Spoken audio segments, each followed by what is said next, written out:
There's nothing more human than a broken heart. Welcome to the depths.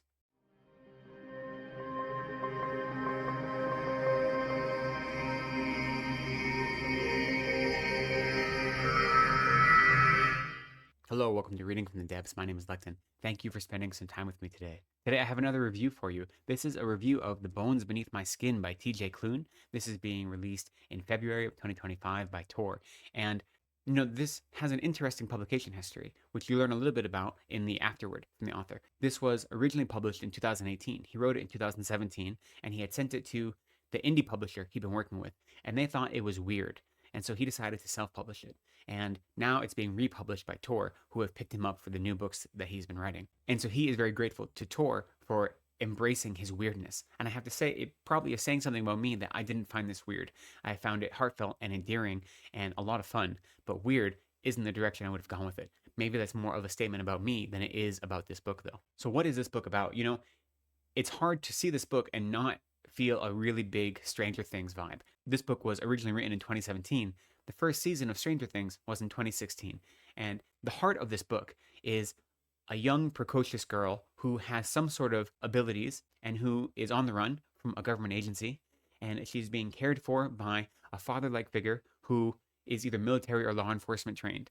And so you look at that and you look at Stranger Things and you see a strong influence. But it ends there because this story is so much more than that. If you enjoy the Stranger Thing vibes, then you'll get that here. But this isn't a nostalgia fest. And just because it has that same central young precocious girl who is a fish out of water, who is special in some ways, that point of similarity is the only one, because then it goes in many different directions. Our main character is Nate. He was a journalist in Washington, D.C., but he just recently lost his job due to an incident that happened that you learn a little bit about as the story goes on. And his parents, who he is estranged from, he's estranged from his parents and his brother, but his parents die, and he is given a cabin up in the woods in Oregon. So he is going to this cabin to kind of deal with all of the pain of his life and try to make a plan for his future. That is how the story starts. And he gets to this cabin and he finds a man there and a young girl. And the man is clearly the bodyguard or the person taking care of this young girl. And he finds out they're on the run. And very soon he has to make a choice. Is he going to sit in the cabin by himself and wallow in all of his sorrows and all of his grief and worry about his past? Or is he going to grab his future with both hands and go forward? And then the story unfolds from there. This little found family on the run from these agencies that want to capture them, for what reasons you find out as the story develops. And look, as far as sci-fi narratives go, that narrative is pretty standard, okay? And where the story ends up, the end result of the story is also not unexpected. It doesn't end somewhere that's going to totally blow your mind and be totally out of left field and a giant surprise. But yet the journey to get there is so much fun and is so heartfelt that it never feels tired. The story feels fresh and new and exciting and just a fun to be part of the whole time.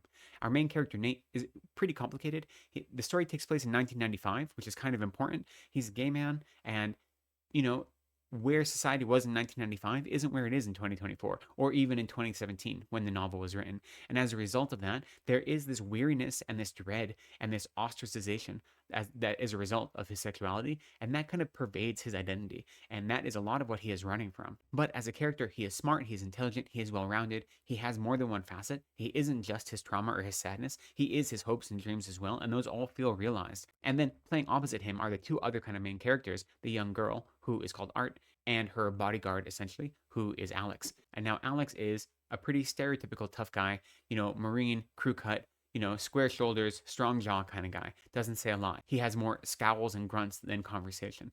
Yet that works for his character. He's a little bit of a stereotype, a little bit of a comic book character, but you see him thaw out throughout the course of the series, and you see what that exterior is hiding, and you learn about his backstory and what tragedy he has experienced and how he has come to be the bodyguard for this young girl and the reasons he was chosen for this role and the reasons he has taken the actions he has. And that makes his tough, gruff exterior, which is somewhat stereotypical, it makes it make sense. And it all works for the story because that plays off the young girl perfectly. And the young girl, again, is what you expect this fish out of water, precocious girl to be, who has been kept in some sort of facility for her whole life. So everything is new to her. The idea of emotions, the idea of any experience.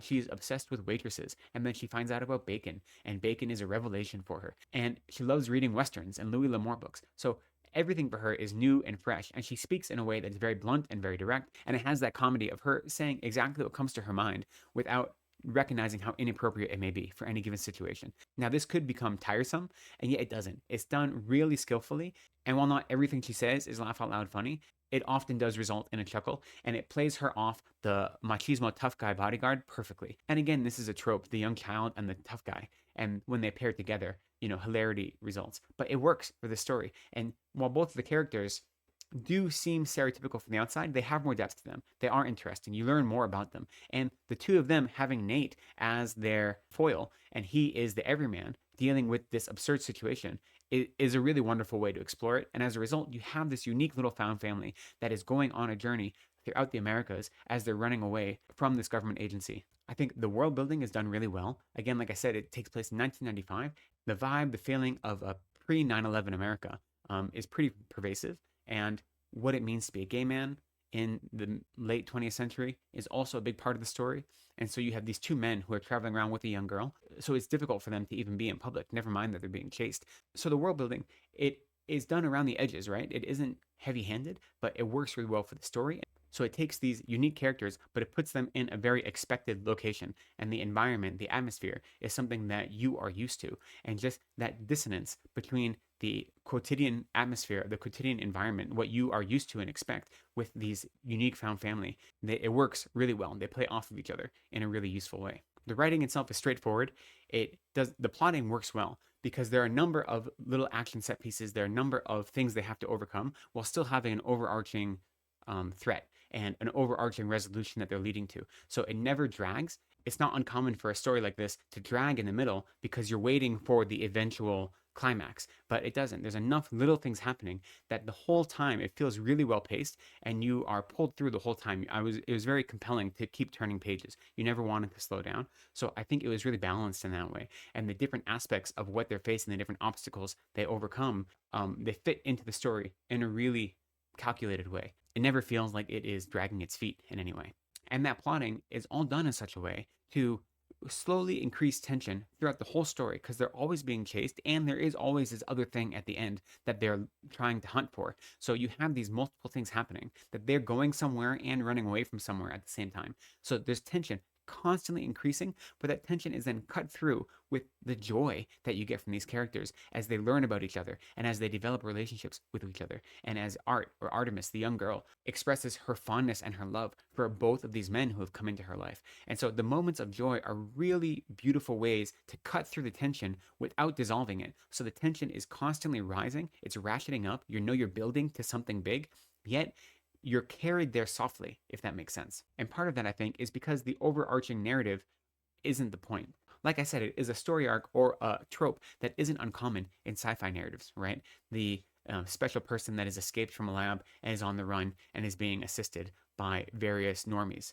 That isn't uncommon or strange. So what happens to make this story special is the story is about found family. It is about navigating the tragedy of your past, overcoming that tragedy to realize that a love story can take many different shapes. This is a novel that wears its heart on its sleeve.